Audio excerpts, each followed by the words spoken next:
Greetings, everyone, and I welcome you all back to even more of my Dragon Age 2 adventures with Artemy Hawke. So, last time I was trying my best to explain the Hawke's behavior, especially the parts of why he was so opposed to the magic, like why he was denying magic in him, and why he was considering it as the visible body defect and as the curse. However, some of my explanations, they were based more on my assumptions and more on my way of thinking, and unfortunately some of those explanations were contradicting an in-game lore.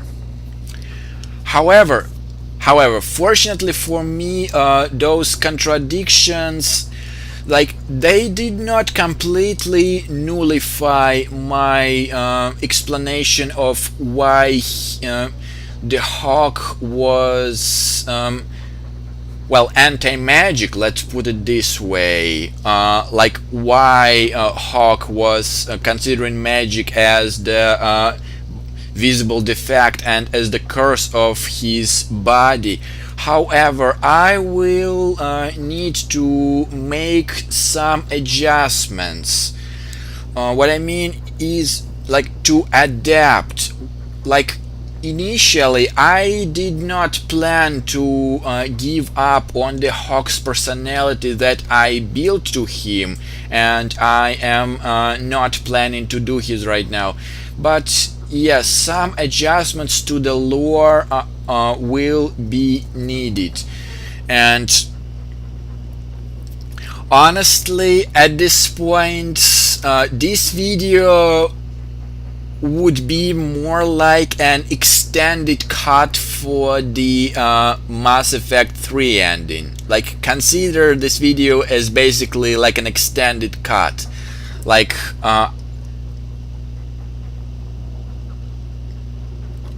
it's not created more like to please the angered fans who were angered on the initial ending, but more like accepting the challenge of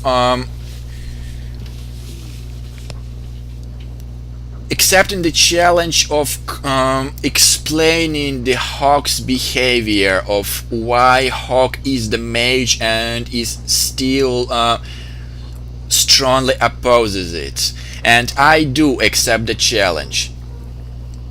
However, guys, before I start explaining, once again I want to remind you that I never ever intended to create a perfect Hawke.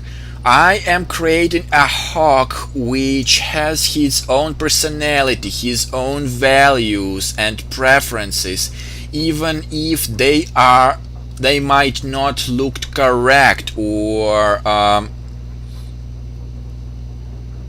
even if they might not look correct or even in some way logical to you, but he is just like a strong believer of his values. That is what I am trying to put. You know what I mean? So this time around I took my time to read as much codex which is relevant to the case as possible. Unfortunately, not much codex relevant to the case were there, but there was. And to be more specific, like the codex about the Amel history and the codex on the Artemy Hawke. Like, if necessary, I will bring this part up as the reference. So now I will do my best, guys, to explain once again the Hawke's behavior, but I think after that would be probably my last explanation video, because otherwise I will not be able to actually play the game. However, like this time around, I have some notes on me, so I won't miss. I'll do my best not to miss any points. Like, even if I do, I will say add them in the description and comment section. So, like, the changers and which were like a bit contradicting with my initial points of my initial videos, I listed like 4 major changers and major points like were significant enough to add for my explanation in the forming of the Hawke's behavior. Number 1 is let me actually point this out, is from the lore about the where is it Emel's history. I'm looking for the Emel's history, Emel's family, especially the part where Ravka has the child talent, and they were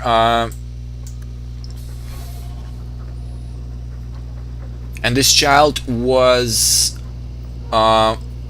stripped to the circle. Like, right now I will not do this in details, but for now I will list.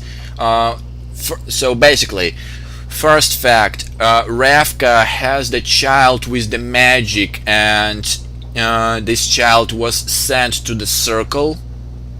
A second one was more like an adjustment, that the Templar Sir Carver let the Malcolm go, and the Malcolm was taking the major part in the raising Hawke, like before he died, like not Leandra. Like last time I said that Leandra was taking the role in raising children. The third one was once again the fact that Hawks were hunted as apostates, like they were constantly on the move to avoid the Templars before they settled down in the Lotharing.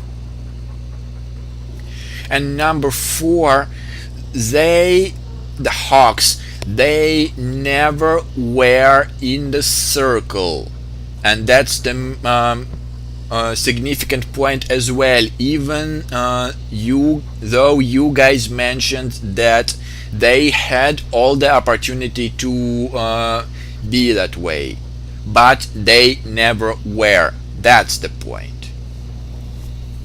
So now, guys, I will do my best once again to make my explanation as structured, as logical as I possibly can. So once again, please excuse my English if I'm not doing my best to explain it, but I honestly blaming my own rhetorics of not being able to explain. So once again, I will do my best, and please point out any of points you did not completely understand, or you misunderstood and wanted me to clarify it for you. However, let us start with the first point of the explanation, which basically set the initial let's put it this way, set the initial contempt of the Artemy Hawke of the magic, his contempt to the magic, and this is the fact of Ravka sending her child with the magic to the circle. Now let me bring this point up once again. So to be more specific, and then poor Ravka has the child, magical talent running one of the Kirkle's most prominent families, like considered to, and they whiskered the child away to the circle, and Amel simply had no luck after that. Like, this is specifically the part I want to concentrate myself to. Like, they whiskered the child away to the circle. Like, here I am more than positive that they are referring to the Mira Amel. Like, the hero of Ferelden part, I wrote that, not wrote, read, and actually listened this part, that Mira Amel is the child of Ravka. So basically I am more than positive that this is Mira Amel, which was a whiskered child away to the circle. However, now listen once again to the tone of this entry codex.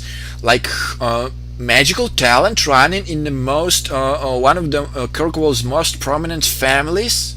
Like, even the tone is this in this codex, like, represents basically like the tone among of the actual society in the Kirkwall, and it was not in a positive way.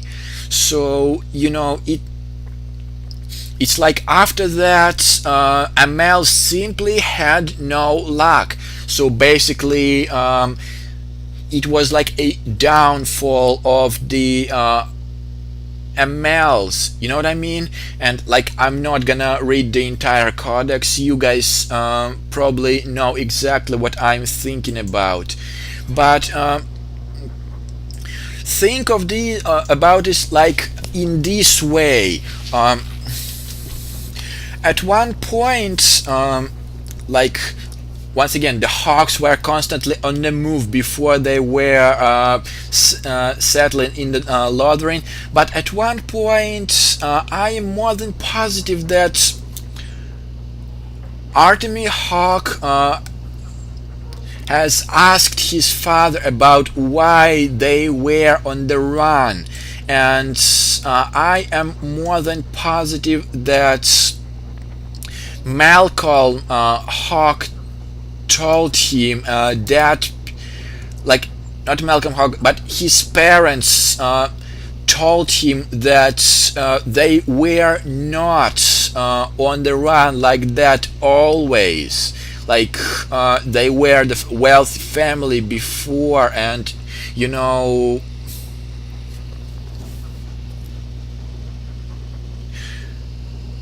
Malcolm and Leandra initially told Hawke this part of the history, like including of the sending Ravka's child to the circle. Like, they told this little part of the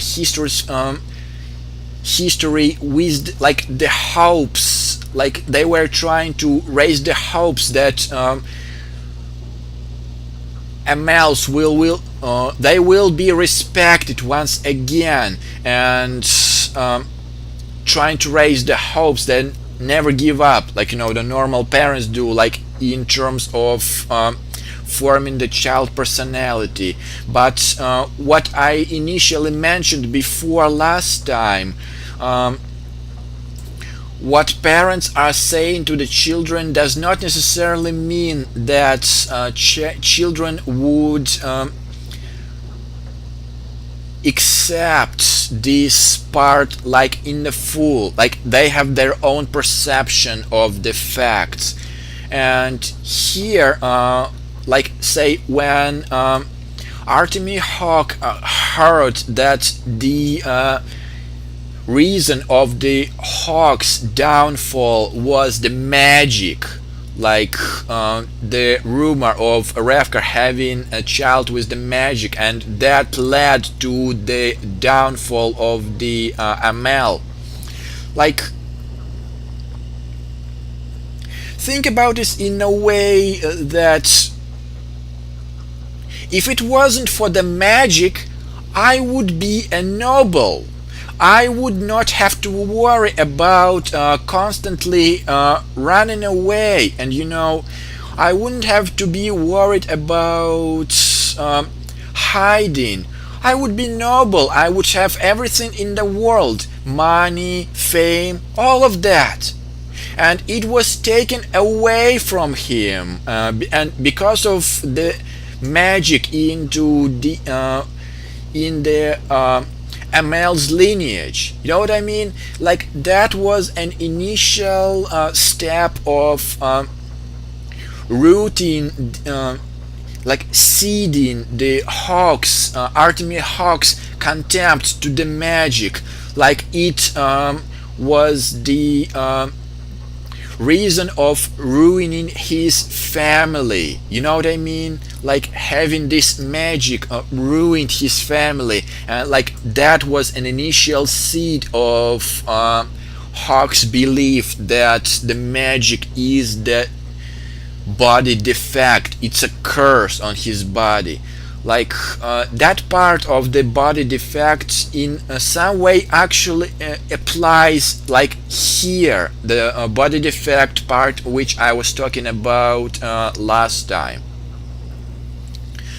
Like even so, like say the fact that the mage was the hero of Ferelden, like the Grey Warden and last of this, like I told you before, guys, that the Hawke has his respect to the hero of Ferelden, but I was referring more to the respect as, like basically respect to the hero, like a Blight Queller. He defeated the Blight and blah. You know what I mean? However,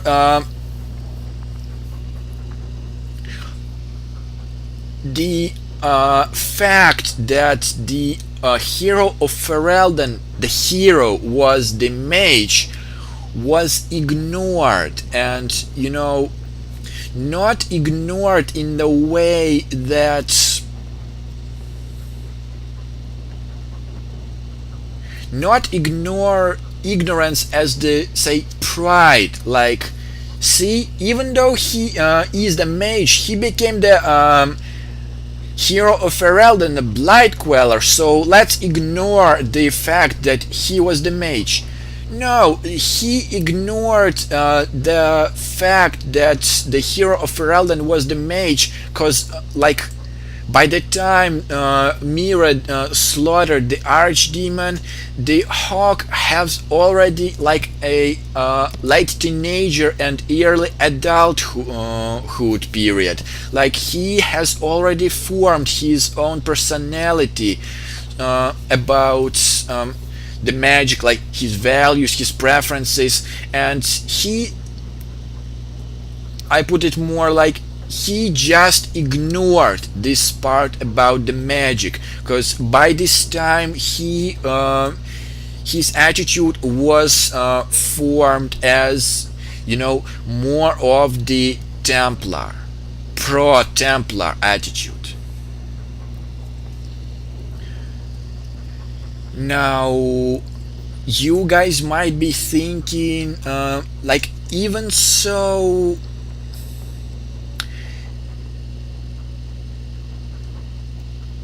okay, like say we are buying your initial reason of why the Hawke disliked the magic initially, like it was the reason of ruining the family and la la la. But in which way Hawke started forming his behavior as more of the pro-Templar, and that leads to my second point, and which is more like an adjustment, that the Templar Sir Carver let the Malcolm go, and the Malcolm was taking his part in raising children, like before he died, and Leandra took over this part.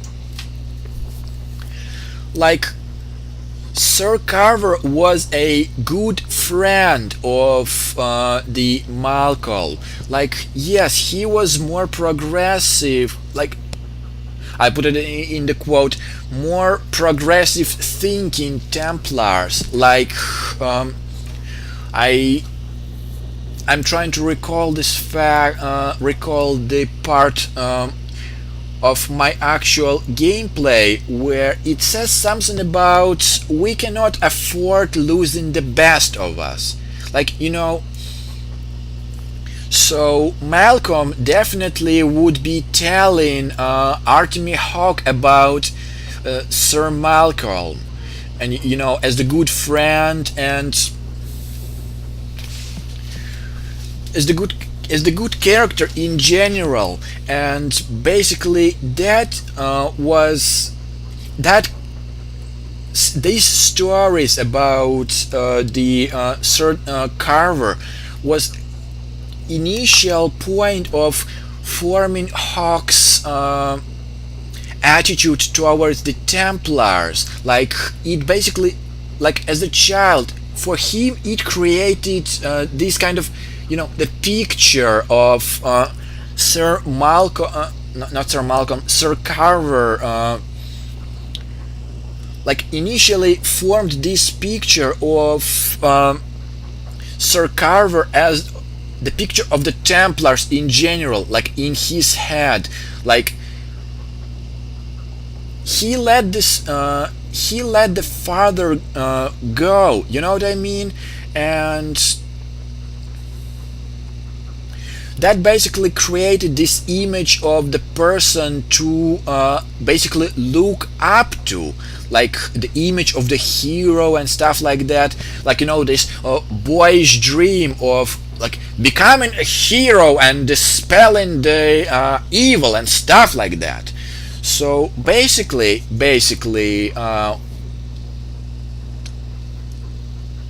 I would assume logically that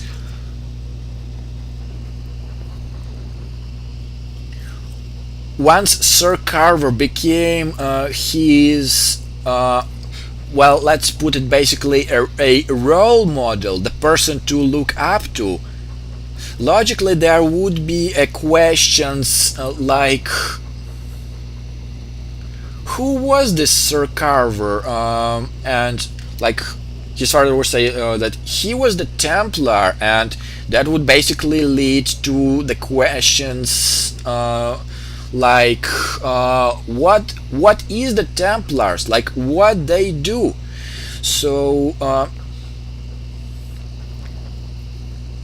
the father, like, he has this very good relationship with Sir Carver, so definitely he would try to bring, like, the best image to his child, that the Templars are,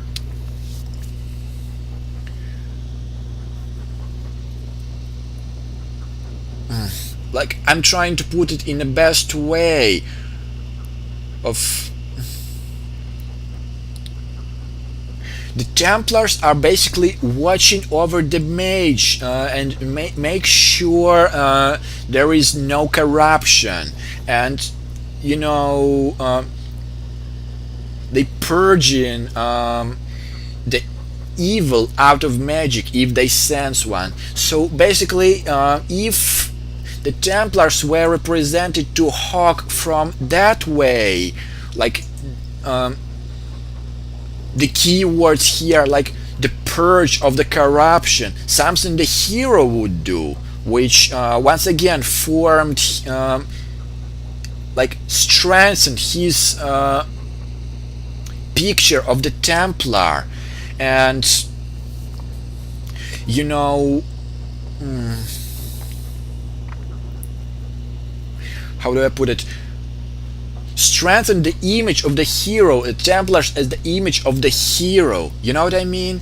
So that's once again strengthened his initial picture, and basically gave this initial dream of, hey, I want to be a hero like that. I want to be a hero to the people and like purge the corruption out of it. You know what I mean? And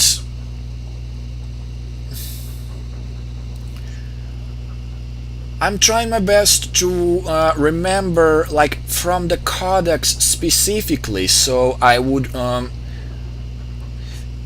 stick with the actual lore like more. And at one point, like when the Hawke was more mature, more adult, like Malcolm Hawke at this point would have to say about some of the gruesome stuff about the mages, like the abominations and the rite of annulment. However, from the rite of annulment perception, I would refer from the origin codex, like the actual history of creating the rite of annulment. Like, I'm positive that Malcolm Hawke did not actually say like word for word from the codex, but the initially like the rite of annulment was created by because of the rogue mages that basically like raised the havoc, and it forced the Templar to create a rite of annulment in order to purge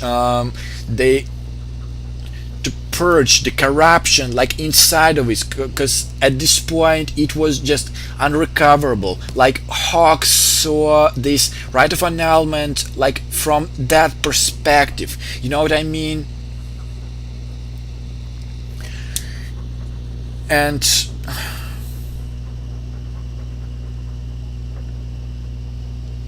yeah, guys, like I'm still trying to refer to my notes, and sometimes I can lose my point, but I once again apologize for that, and I'm doing my best to keep it as one solid string, one solid story.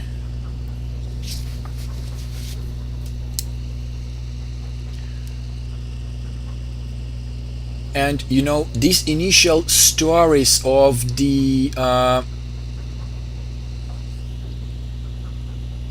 you know, Hawke's what Hawke heard about what Templars do, like they are watching over the mages to make sure there is no corruption and stuff like that, and it actually simultaneously brings me to our third point, that Hawks were hunted by apostates before settling down in the Lotharing, which well, the third point is actually more like a direct support of my second point, like more of the part of it. Like one of those questions is why, like as the mages, why were we hunted? Why were we hunted as apostates? Why we mages were needed to place in the circle? And as I mentioned just before, Templars are looking for the corruption, and when the mage, where is the danger of the blood magic, and just weren't mages were went rogue with the blood magic, or when the not the Templars, the mages, if they just don't have enough the willpower, they will turn into the abomination, which have to be slain and stuff like that. This directly supports the point I mentioned in my initial video, like that specifically strengthened the Hawke's belief in that magic is the curse. Because first of all, you have to be constantly aware that you are not turning into the abomination, which basically will throw away everything that you have accomplished that far. And being constantly aware, it will not leave any person unscarred. Just as I mentioned before, you have to be constantly aware as the mage, so you won't get into the temptation of the demons, and you won't turn into the abomination. And plus, all this blood magic and stuff like that, that just doesn't sound too pleasant for the young Hawke. You know what I mean? And this was just one part of the reason, and the second one was, just as I mentioned before, Hawke wanted to become the hero. To say it plainly, he wanted to become a Templar, a hero, a Templar. And now the magic made it impossible for his childhood dream. See, first of all, the magic caused his family to be on a constant run instead of being a noble and doing stuff he wanted to do. So it ruined his family. Second, the magic ruined his childhood dream of becoming a hero, a good person, simply because mage and a Templar, it could not coexist as the single one. So it's basically either hunt or be hunted. And honestly, at this point, Hawke would be more of the thinking as, instead of being hunted, he wants to be a hunter. Where does this nightmare stop? Or when does this nightmare of being a mage stop? I don't want to be hunted. I want to be on the other side of the barricade. I know that's where you guys might be thinking, why exactly Hawke would think that way. This is just the way he was thinking. First of all, the family, now his childhood dream. Why would he think now positively about the actual magic? You know what I mean? And I actually have more close reference to the personality I was trying to form in Hawke. If you guys have the copy of the Dragon Age Origins initially, try to go into the mage's background, and there would be a person whose personality is quite close enough to the Hawke's I'm trying to refer to. I don't specifically remember her name. It was something like a Kelsey, the person who was trying to be in the chantry, and instead she had has to be the mage. So like she considers magic as her curse because it ruined her dream to become true. So yeah, guys, take a look at the Kelsey, or I would call her Kelsey for now. I'm not. Sorry, guys, I don't know her name at this point. But there is only one person in a major circle from the origins. So please look it up, and that should tell you something of what exactly I mean here. Like, Hawke at this point is pretty much quite similar to what Kelsey was trying to do. Like, yes, he mastered all the basic necessary to master the magic, you know what I mean? However, what Kelsey did, she distanced herself as much as she possibly could from magic and tried to devote herself as much as she possibly could to the chantry. Well, I would put it this way, it is quite similar to the Hawke, just instead of the chantry we are talking about the Templar. And actually there is more like there's a codex about the characters. Let me see really quickly if I can actually find it. Let's see. Ah, here it is. The Malcolm kept his abilities a secret and taught his children to do the same. Like, even though the Malcolm refused to submit himself to the Chantry and basically to the Templars, the Hawke's personality was already ceded towards the Templars. So the main part here that he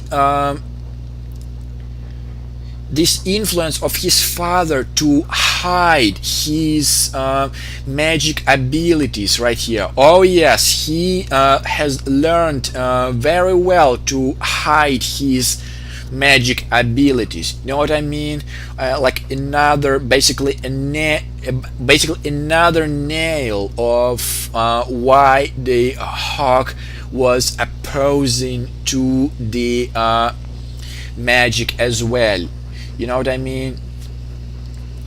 So basically at this point it was like firmly formed the Hawke's perception on the magic as something very negative, and that is why he devoted himself of distancing himself as much of as possible as from the magic. And basically, like, there would be like 3 reasons against of why in the world Hawke would love the magic at that point. And my last point I would like to make here, and which is as important as the previous ones, guys, is the fact that they never were in the circle. No Artemy, neither Artemy nor Bethany, even though you guys told me directly that they had all the opportunity to be in the circle. So the question is, number one, of why exactly they were not in the circle. Like, if the circle is designed to like harness the magic, why in the world neither Hawke nor Bethany were sent in here? Like, I am more than positive that the majority of the reason was the mother's will, but at this point, honestly, I think that the part of the reason was actually the Hawke's as well. Like, he was trying to distance as much as he possibly can from the magic, and like, even if he cannot could not become a Templar like initially was formed in his childhood. um, I would not want to develop myself as the mage any further, trying to distance as much as I possibly can. And that's probably what exactly formed his pro-Templar attitude about the mage's freedom. Like the fact that, like, say, he knows nothing of how the mages do feel in the circle. What I mean is, oh, sorry guys, my wire got trapped. Like, initially, if Hawke was in the circle, he would possibly would have a quite different perception at this point about the mages, their freedoms, and like why the mages turned into the blood magic, why they rebelled and stuff like that. Yes, if Hawke was in a circle, that possibly he would revise his attitudes, his values. However, he never was in a circle, and by this point he was basically all the pro-Templar guy, and he basically fetched all of the pro-Templaric attitude about the freedom, and about the blood magic. Like, blood magic is basically the worst thing that can possibly happen to you, and it can basically turn you into the abomination and completely nullify all the accomplishments that you possibly did.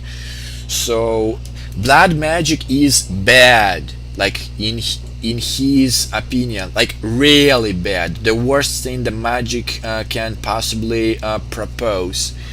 And next is, once again, the willpower. If your will is not strong enough, bam, you're done, you're a freaking abomination. The corruption. And now the freedom.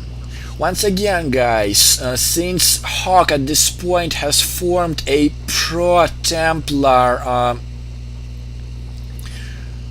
beliefs, he is a strongly believer that, once again, from the stories about the mages' rebellions, that's why he took over the Templars' perception of the mages' freedom. If they simply will go give mages a freedom, the mages will simply go rogue with the blood magic. And it's almost exactly what I said before about the giving barbarians a new weapons. Like, mages never experienced the freedom, so Hawke was old enough to understand that what will mages do with all of the new acquired freedom? Like, they never experienced them before, and then bam, it's just like basically hitting the hammer, hitting on your head with the hammer. Like, what should you do with your freedom? You know what I mean? So that's where the Hawke strongly believes, got a strong belief that the mages should be concealed, so they will prevent the world from the widespread of the blood mage infection, from the spread of the abominations. He was thinking that way, and that is why for right now he has this strong pro-Templar attitude, and he is a strong believer that mages should be concealed at all costs, and they should not be granted that freedom, because from the history past, it was just bad. especially once again the right of annulment, when the mages like literally rebelled, and it forced the Templars to create the right of annulment and stuff like that. Mages wanted the freedom. Well, heck, they gone rogue with the blood magic. So that's the virus which should be concealed in the quarantine.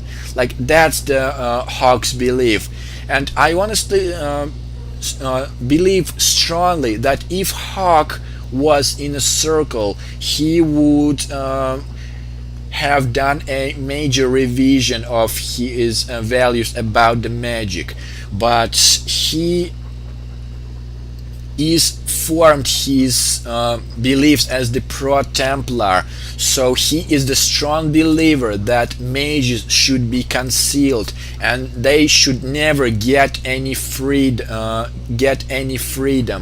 And you know, all these attitudes he got from the about more pro. Well, he was not directly interacting with the Templars yet, that's for sure, but he got this more of the Templar attitude about these freedoms, plus include his personal reasons of the family, his childhood dream ruins. So that's what formed his attitude of him cringe about the magic, just of mentioning from it. So as far as the story goes, Artemy Hawke will strongly oppose any attempts of the mages that will try to get freedom, and he will slay down every mages possible that would go wrong, and will slay down all of the blood mages he sees in his way. And that is the way of the personality of the Hawke I will be going with, until the completely a major blow happened to the Hawke, which would force him to completely revise his attitudes onwards what he formed over his childhood and his teenage years. But here it is, guys. I once again did my best to explain in a full detail of exactly what I meant by forming the Hawke's anti-mage attitude, even if he was a mage himself. Yes, I know, guys, it was a bit challenging for me to actually adapt that kind of trait of the Hawks in the actual story, and I do like the challenge, and I hope that guys would give you a bit more of the insight of what I was trying to tell, more of the explanation, basically an extended cut for the Mass Effect 3 ending, which explains in more details, extended cut explains in details what happened afterwards. In here I explain more in detail just what happened, and if you guys still have any questions or have any contradictions, please feel free to point this out. But honestly, I think that would be my last video where I would actually explain the things. Well, at least not unless I play another session, since I actually want to get into the story. So maybe the story would change my attitude and see how exactly the Hawke's personality will actually be formed at that point. But yes, guys, for now that would be it for me trying my best to explain what exactly the Hawke was, how he gained that attitude, that personality, and stuff like that. And I hope that gave you a bit more of the insight, and I did my best to actually bring up the actual lore into this history.